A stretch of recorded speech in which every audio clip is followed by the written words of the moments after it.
Okay, so as you can see on the screen, we are discussing a weird thing today, which is perpetual module wordplay, but basically it's all about modules. You might have noticed using JavaScript in the browser that you can't really do stuff that you are able to do in other languages, like writing several files,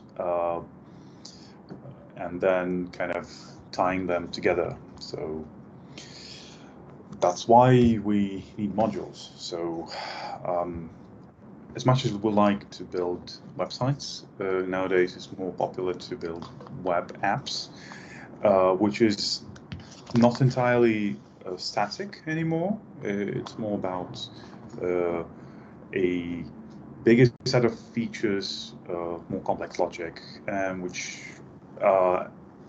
we end up basically writing a complex architecture, and complex architecture followed with a complex project structure. So apps get harder to be assembled just by writing a bunch of script tags. Plus, with all those script tags that we need to include so that our app works correctly, the performance suffers.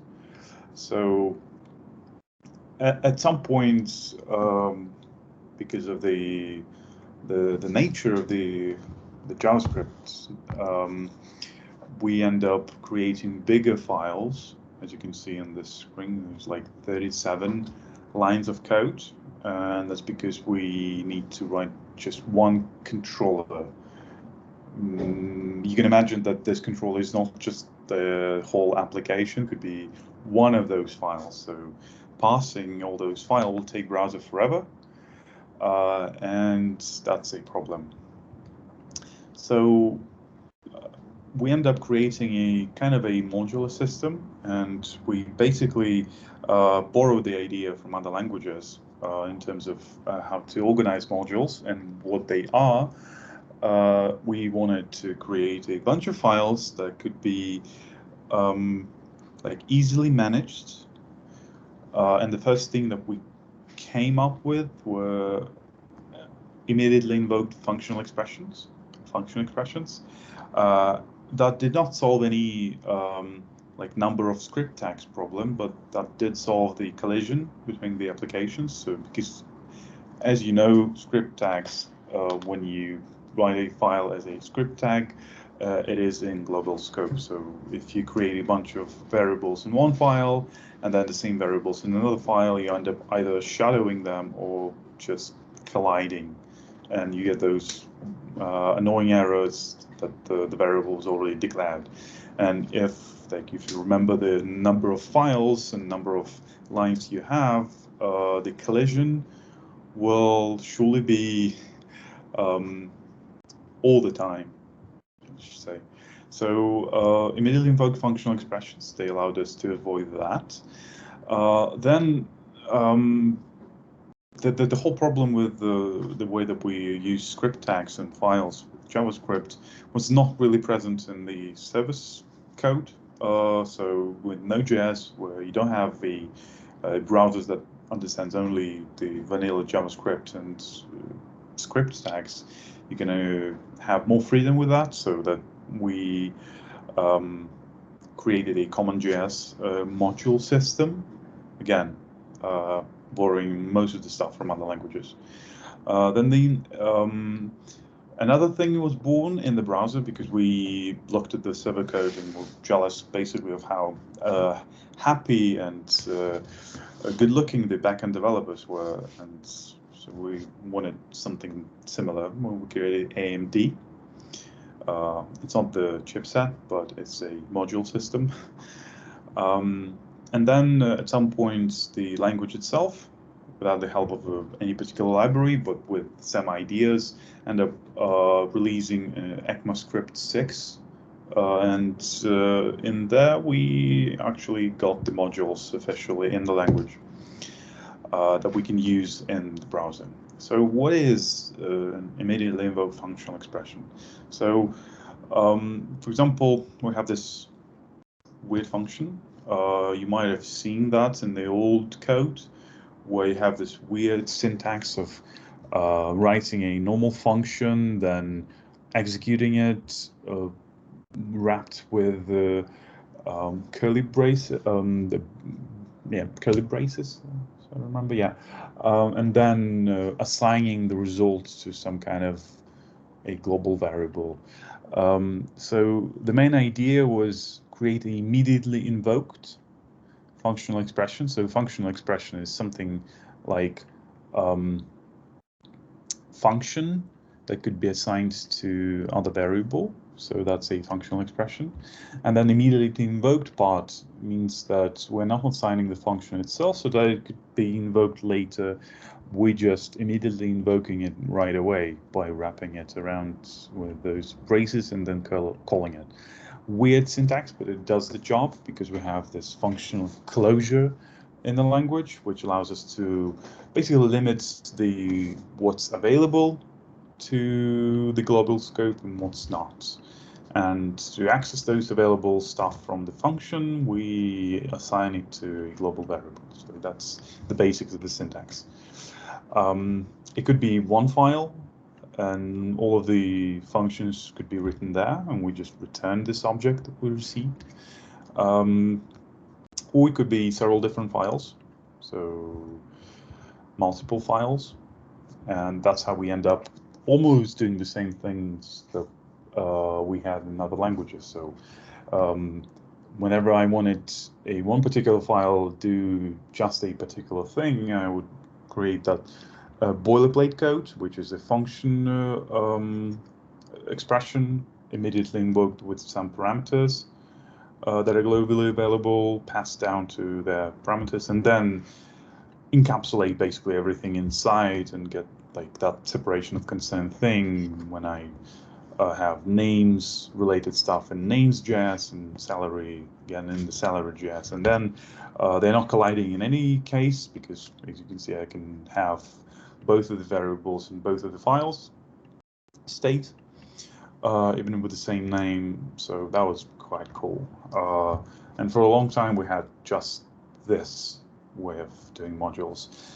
Then, as I mentioned, we had less restrictions on the backend side in Node.js. So in there we had ability to actually import stuff from different places, like for example as I do here. Import jQuery, I do some magic with it, like trimming the actual actor's name.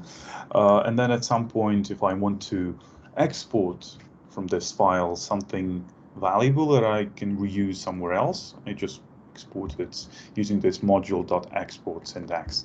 We'll dive into the syntax itself a bit later, but the idea was that each file in the CommonJS module system was considered to be a module by default. It had access to require, it had access to this module.exports object, and that's why I used it. So really straightforward and works out of the box. However, we had the different loaders that could allow us to work with the same syntax in the browser, but that was again not part of the language. It was not that flexible as in the backend, and it mainly did the front end part in the backend, if that makes sense. So by using one of those things, I was basically running a small Node.js server, doing stuff to my code, and then spitting out the result. So I was still in the CommonJS space of responsibility.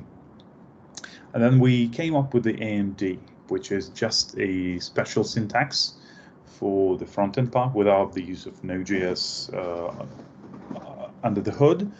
And it was just a library that allowed us to mimic the way that the CommonJS works in the browser. It was like a step up over the CommonJS ideas that they included into Node.js.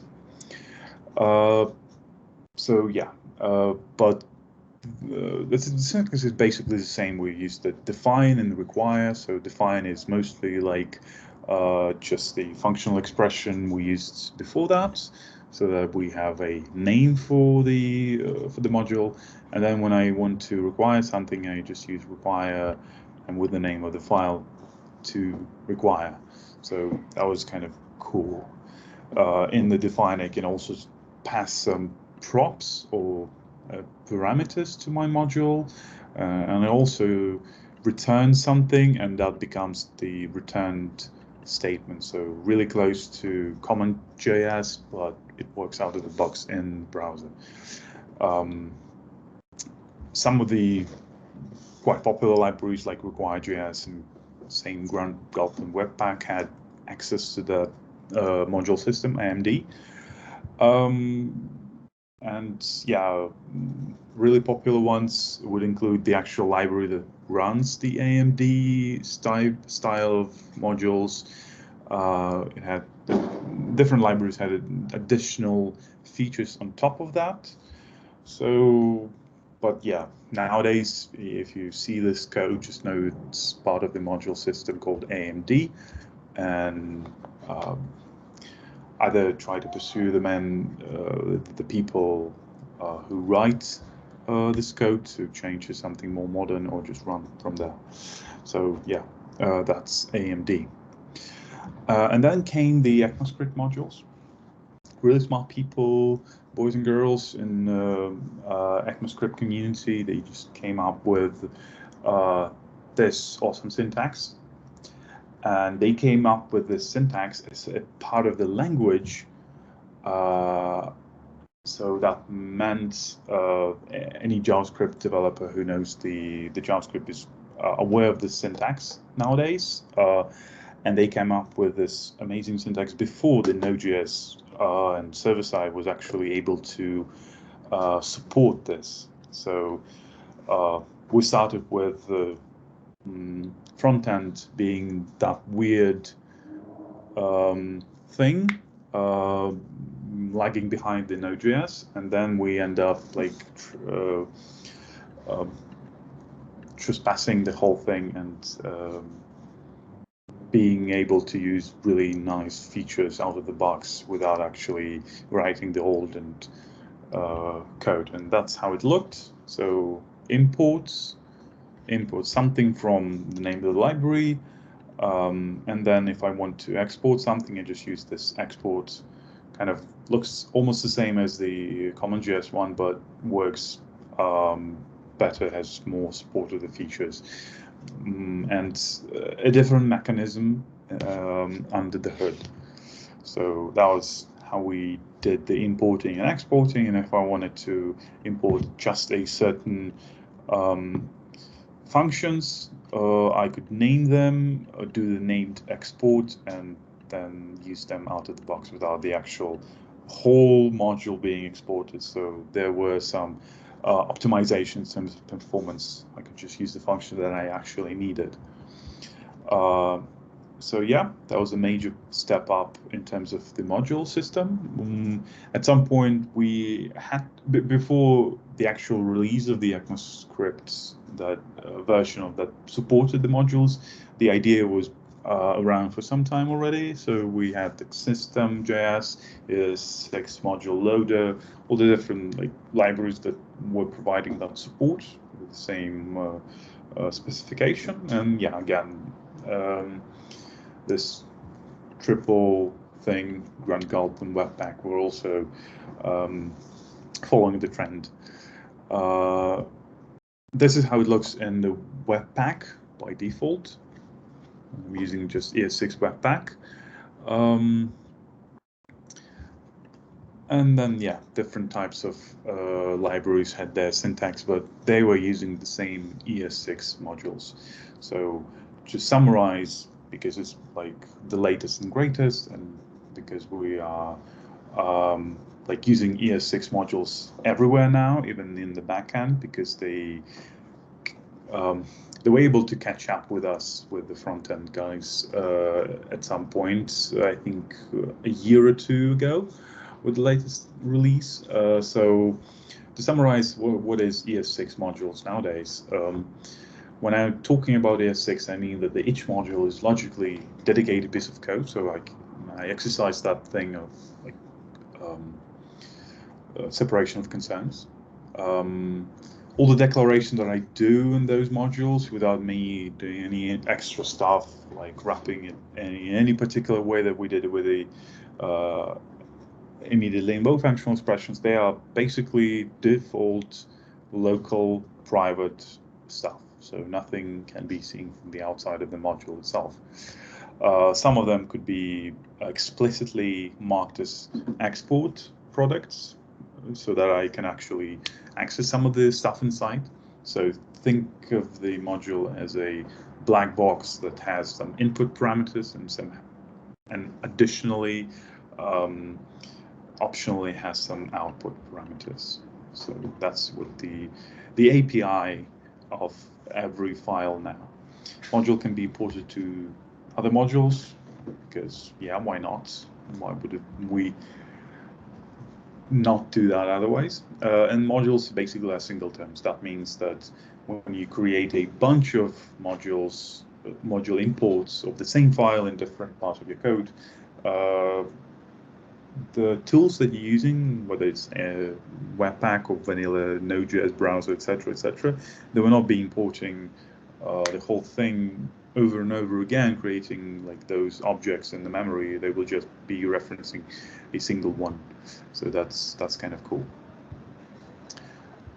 So the export itself, the optional export itself, they could be named default one per module. So I can either decide what exactly I want to export, or I can just export everything, and then at the import time decide what I want to use. So named exports would be using just export keyword without anything additional, and that's how I export the constant. That's how I export the function. So we just add the export keyword in front of the declaration class, the same thing.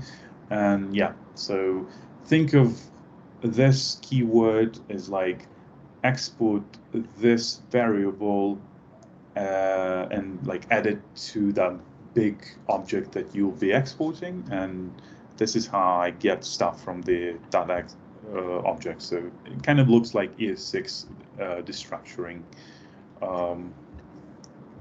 In time, you'll be able to think of it as easily as most of the developers do now, as they natively use this export. So when I use the named exports, I either do this when I'm exporting particular stuff, or if I want to use all of the things as an object itself, I do this. So import everything. That's why we have the asterisk here, and give it a name as utils. And that's basically how I do the usage with the name exports. The default export by default exports something, a single thing that it could be used out of the box of the module. So the difference is the default keyword. I cannot have lots of things with marked as default because that would be just strange. That would be the difference between the named and the default export. So this is how it looks for different types of functions that I do, and visually it looks like this. So this is not a name of the thing that I exported. So compared to the named exports, the name that I have in the file in the module itself is the name that would be available for the importing. That's not the case for the default exports. It could be even an anonymous function. The name that I give it when I import it would be the local name that I want to use the stuff that I exported from the module. So whether it's the anonymous function or anonymous class, what important is that name that I give it when I imported it. So it's kind of like one of the reasons that we can use named and default export. So when I do, so since I have the default a single thing from the module itself, and the name could be as much as I want to. This is how it looks when I have lots of different stuff in the file, mixed up kind of. So I say that, hey, whenever you want to use it as a default, so in this syntax without any braces, do this, do the default export. If you want to export a number of things, you use export without the default keyword, and then you do the curly braces. You still have ability to rename the whole thing, but remember, with the named exports, the name in the module itself of the thing that you exported should be the same as you did when you imported. It could be the syntax of like defining how you export stuff could be either inline, so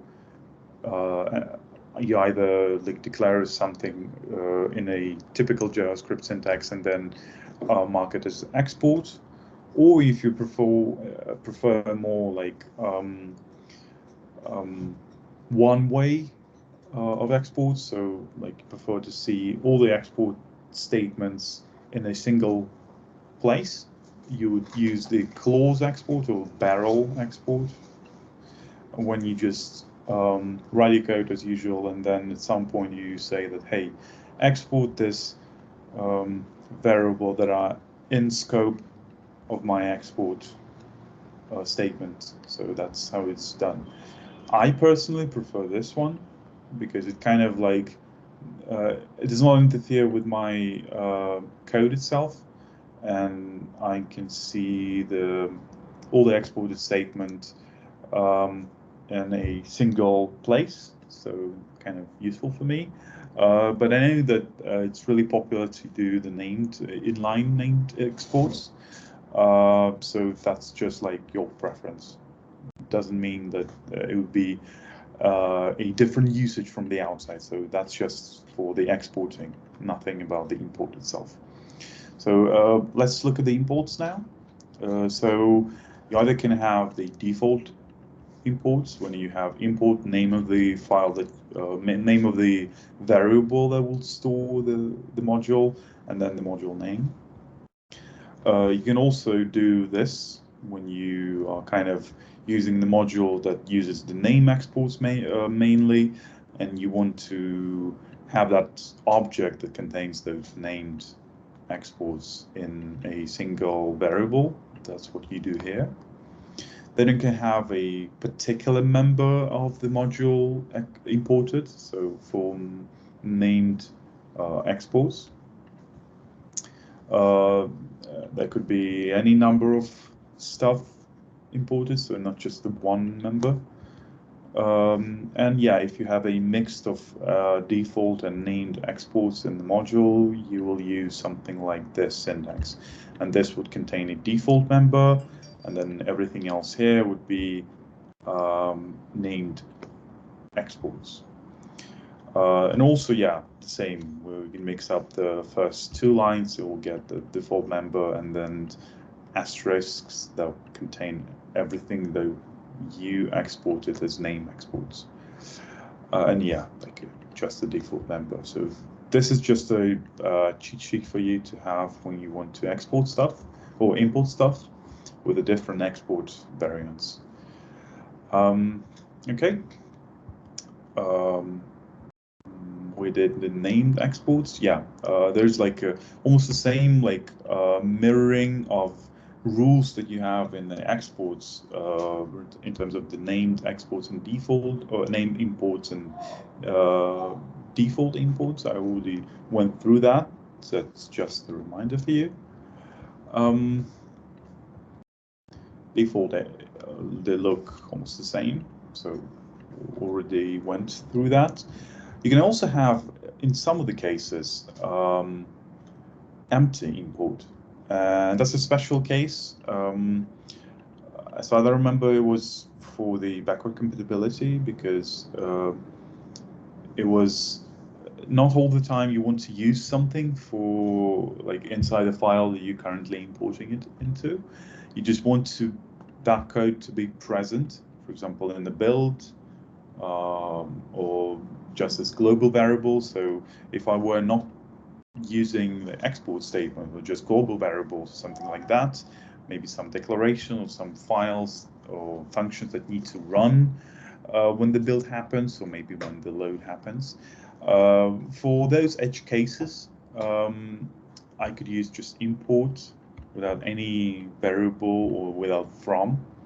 I'm just importing it. So it's kind of like, hey, bundle this file with the current module that I'm in right now together. Kind of sometimes useful, but it's good to know about this feature, but you won't use it much. Imports are hoisted, so that means whenever I specify the import statement, I can use the stuff that I'm importing it from before the actual statement that imports that variable. That's a blessing and a curse at the same time. Same as with var keywords for the variables. So some people prefer to have imports in the beginning, and that's like the best practice. Have imports in the beginning with everything imported before something is used, and that's what the lean-test splitters would try to do with your code and be complaining about if you're not following those rules. So imports are read-only views on exports. That means you're not executing any function.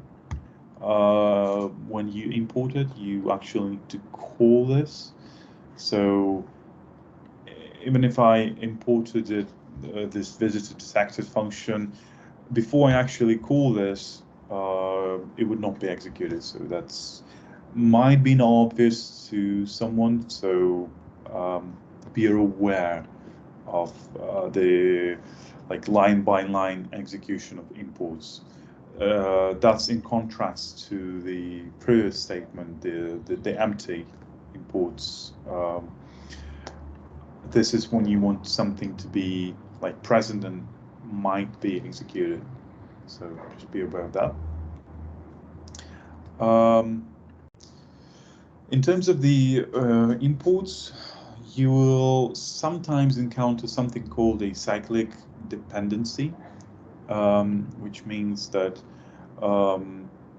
when you have several files importing each other, maybe logically that's okay in terms of like, hey, file A contains the logic for one thing, and the file B contains the other logic, and it just happens that I want something from A to be used in B and from B to be used in A. I'll have imported them into each other. Logically, that could be okay, like architecturally and everything, but in terms of the module resolution, like JavaScript needs to decide what comes first, the chicken or the egg. So might be the problem, but most of the time it's solved by the Webpack itself. It has like a really nice capabilities like tree shaking, your dependency tree, etc., etc. So, but be aware of that. You might sometime encounter that two files could be imported into each other. So yeah. There are a bunch of loaders that could be used, mainly in Webpack and those bundlers. You'll be discussing in the next lecture in more detail, but know that even if it's present already in the language, some of the legacy code you encounter could use the kind of boundlers that actually mimic the behavior that is already present in the code, but not present at that time. So System.js is one of those libraries that provide the same functionality before it was actually released. Yeah, be aware that System.js is something about ES6 modules, and previously we discussed the require.js and AMD. It's about the old module systems. They also can do a bunch of stuff that natively is done in ES6, but apart from that, they also can do additional features that are not available, but in my experience, just by using ES6 modules, you get everything that there is or needs to have. And also when you have a Webpack that helps you with the module resolution, you don't even encounter those weird infinite cyclic dependency things, so nothing to worry about. The links will be available in from the presentation. So yeah, you'll be able to go through all the module systems if you would like to. The E6 modules are native now, and they're so popular that the Node.js, as I already mentioned, already included that into their system. It was previously available only under the experimental flag. That was not something popular to be used in production because of the stability issues. But now it is available. You can use the same things, and that's always a good thing because having exports ES6 module system in the browser, and then on the same project having like a CommonJS module system would mean that not only people should be aware of the different edge cases of your code, but also you couldn't just use something like ES6 modules for the shared component or shared function or util function in both ES6 frontend and CommonJS backend. You needed some kind of Babel, like we used to have for that backward compatibility, because Node.js was actually lagging behind browsers at some point. But now, syntactically they're the same. They're not the same under the hood because of the differences in terms of how browsers and servers work. But syntactically they're the same, and that means you can use stuff from front end and back end and vice versa by default. So yeah. And all in all, module systems are the way to go. It is always easier to work with the code is nicely like broke down into several different pieces. Even if the app itself is much bigger in a whole. So the current trends are to use modules, bring down as much as possible those big files into smaller chunks, and then either using that as a default or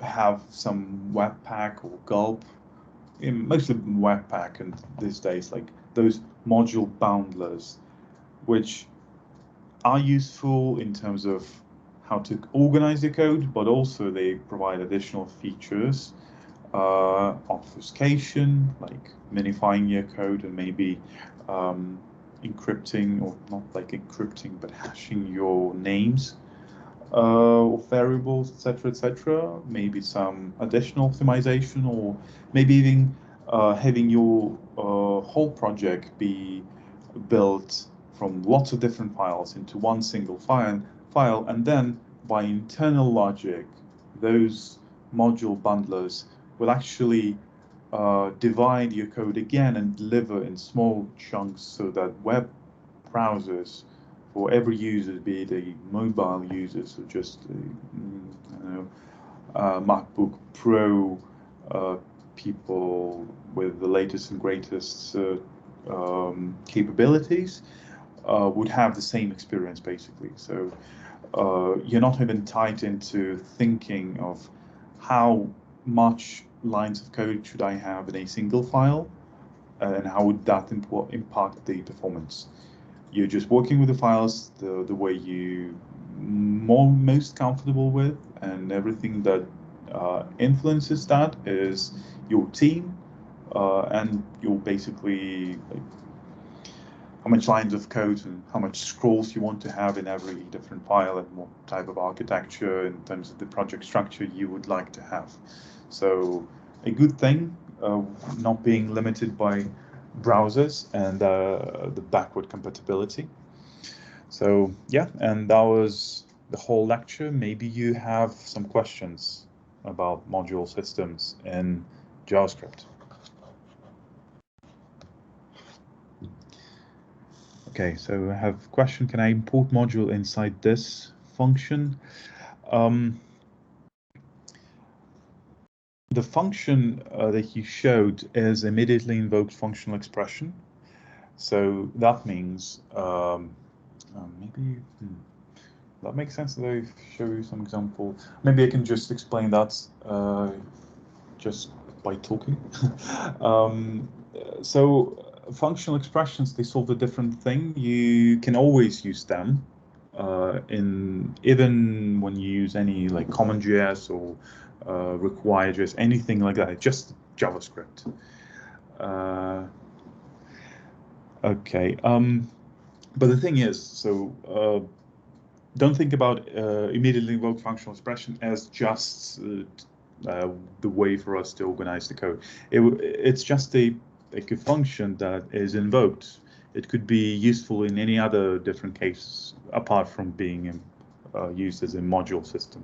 So that means in a file, when you're actually using one of those module systems like AMD, CommonJS, ES6, etc., it is completely okay to have immediately invoked functional expression for whatever reason you would like.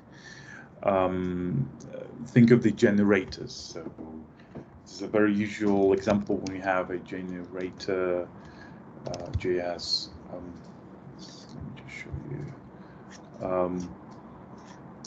When you have this like creation of a generator and then .next. So in this case, I'm assigning the created iterator from the generator call into it variable and then .next. But it doesn't mean I can't just do the curly braces here and have the result be stored in the variable. So nothing particularly different in the function immediately invoked functional expression.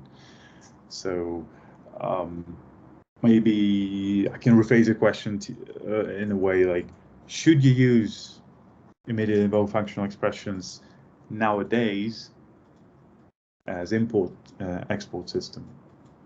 No, because you have other better options.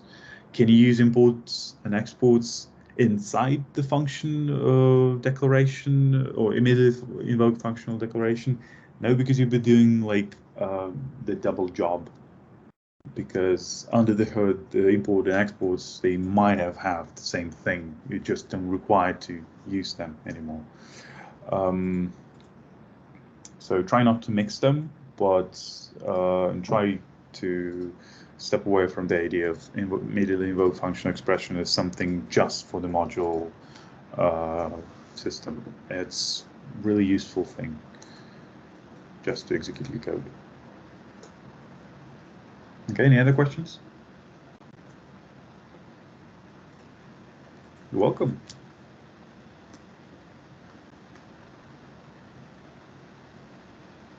Yeah, most of the stuff that gets introduced into the language, like module systems, be it CommonJS or ES6 modules, they might be using the ideas and even the way that we did module system from the past.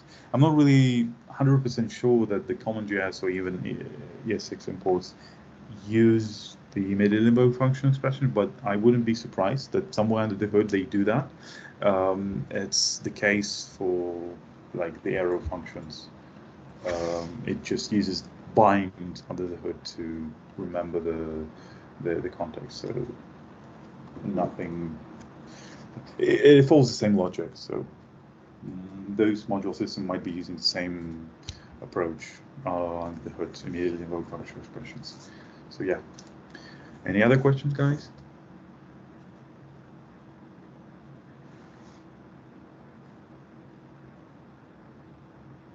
Okay, I suppose that's it. Today's lecture a bit shorter than usual, but that's like a necessary thing to know about module system, and you'll be learning about Webpack things in the next lecture. So yeah, it was a nice thing to have you here today. and see you next time. Thanks. Thank you, Dima. Yeah. Bye, everyone.